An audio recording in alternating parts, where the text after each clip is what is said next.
J'ai vraiment un chat qui est thématique à l'Halloween. Allô tout le monde, j'espère que vous allez bien. J'ai l'impression qu'une fois qu'on est trop vieux pour aller cueillir des bonbons à l'Halloween, c'est un peu une fête qu'on arrête de célébrer, puis je trouve ça dommage parce qu'au final, c'est vraiment plus un prétexte pour se voir entre amis puis pour passer des belles soirées. Vous êtes vraiment beaucoup à m'avoir demandé de faire des vidéos sur la thématique d'Halloween, donc je me suis dit, étant donné qu'on est un peu dernière minute, que j'allais vous proposer un guide d'activités à faire à l'Halloween. C'est vraiment des activités qui sont quand même assez simples, qui sont à la portée de la majorité des gens et qui sont pas nécessairement trop chères non plus, donc c'est un peu de tout pour tout le monde. La vidéo d'aujourd'hui est en collaboration avec Coca-Cola, donc je suis vraiment contente de collaborer avec eux pour vous offrir cette vidéo. J'espère vraiment qu'elle va vous plaire et sur ce, ben c'est parti!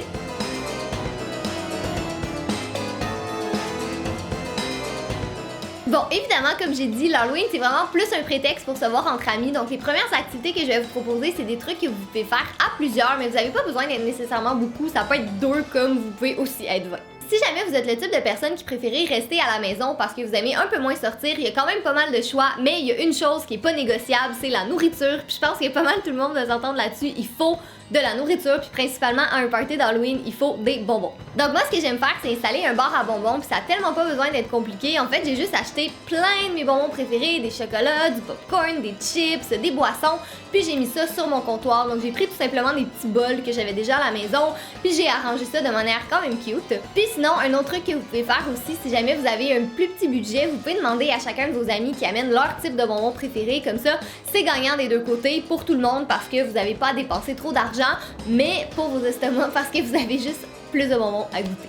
Pour ce qui est de la décoration, j'avoue que moi je suis le type de personne qui aime ça mettre un petit effort pour vraiment nous mettre dans l'ambiance puis dans la thématique, mais encore là, vous n'avez pas besoin de payer ça cher. Ça peut être juste des citrouilles, ça peut être juste de la vaisselle à l'effigie de l'Halloween, ça peut être de la musique qui joue dans le background, peu importe, mais c'est juste un petit quelque chose qui en rajoute un peu. Également, on s'attend à ce que la majorité des invités arrivent déguisés. Par contre, ça je pense qu'il y en a beaucoup qui vont être d'accord, les déguisements d'Halloween sont tellement chers puis en plus on s'en sert comme une seule soirée dans l'année, donc ça sert à rien de dépenser à ce point-là. Donc une petite twist qui pourrait être intéressante à amener, ce serait de proposer à vos invités d'arriver déguisés, mais juste avec des costumes qu'ils ont fait eux-mêmes, donc des DIY. Je trouve ça le fun parce que ça permet à tout le monde de mettre sa créativité à épreuve, vous n'avez pas à dépenser un prix de fou, puis en plus, mais ça va juste être le fun de découvrir comment tout le monde a fait leur costume.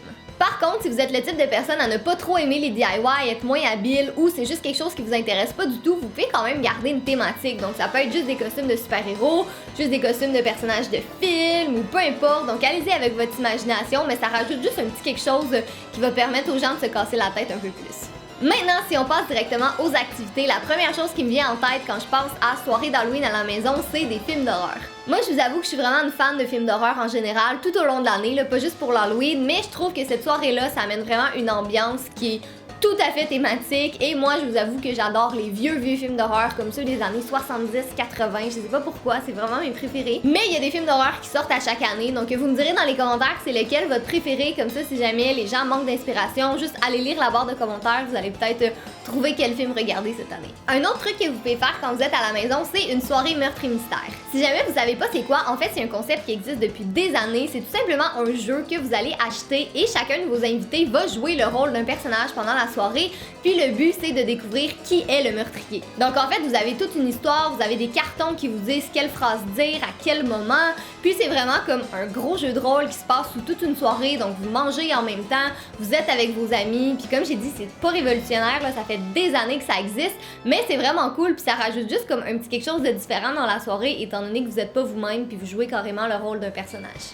Un truc qui est super populaire ces temps-ci, les escape games ou les jeux d'évasion en français. Pour vous l'expliquer de manière simple, en gros, vous êtes dans une pièce qui est fermée et vous devez accumuler les différents indices tout au long de la partie pour vous permettre de résoudre l'énigme et de sortir de la pièce. Donc en général, vous avez un temps alloué pour ça, ce qui rajoute un petit stress. C'est vraiment un concept qui est de plus en plus populaire partout à travers le monde. Puis je trouve que c'est cool, même si c'est pas nécessairement relié à l'Halloween, c'est vraiment quelque chose de différent. Puis si vous avez envie de comme complètement sortir de l'ordinaire puis faire quelque chose de différent que vous n'avez pas l'habitude de faire, mais je pense que ça peut être une bonne option. Les maisons hantées.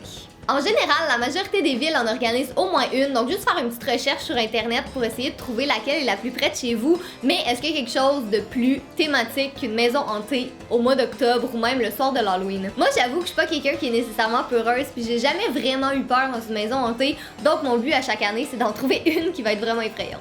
Petite alternative, si jamais vous êtes le type de personne qui aimait vraiment pas les bonbons, que vous êtes pas fan de films d'horreur ou juste comme de l'ambiance de l'Halloween en général, il y a quand même d'autres moyens de vous faire une petite soirée entre amis à la maison. Donc ce que j'ai à vous proposer, c'est de vous faire un bar à nourriture personnalisé. Donc en fait, je fouinais un peu partout sur internet parce que je voulais vraiment trouver une alternative, puis ça m'a vraiment inspiré.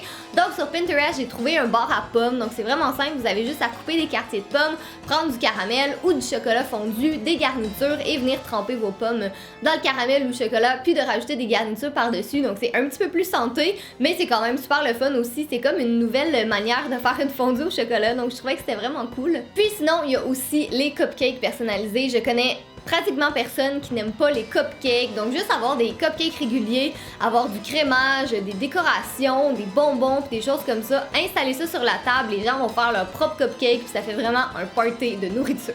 Comme j'ai dit en début de vidéo, si on est trop vieux pour aller chercher des bonbons, on peut aussi en donner. Je sais pas pourquoi, mais j'ai l'impression qu'au fil des années, c'est vraiment une tradition qui se perd. Puis il y a de moins en moins de gens qui donnent des bonbons aux enfants. Pourtant, ça fait des super belles soirées. Donc si jamais vous avez un petit budget, vous avez vraiment pas besoin d'en avoir beaucoup, juste allez vous acheter une petite boîte de bonbons, puis profitez-en pour en donner aux enfants de votre quartier. Vous allez faire des heureux.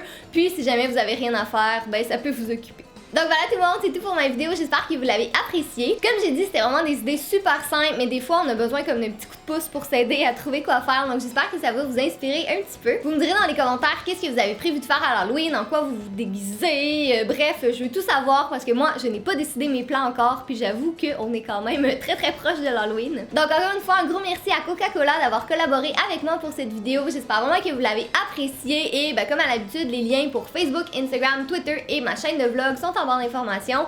Donc encore une fois, un gros merci d'avoir regardé et nous on se revoit bientôt. Bye!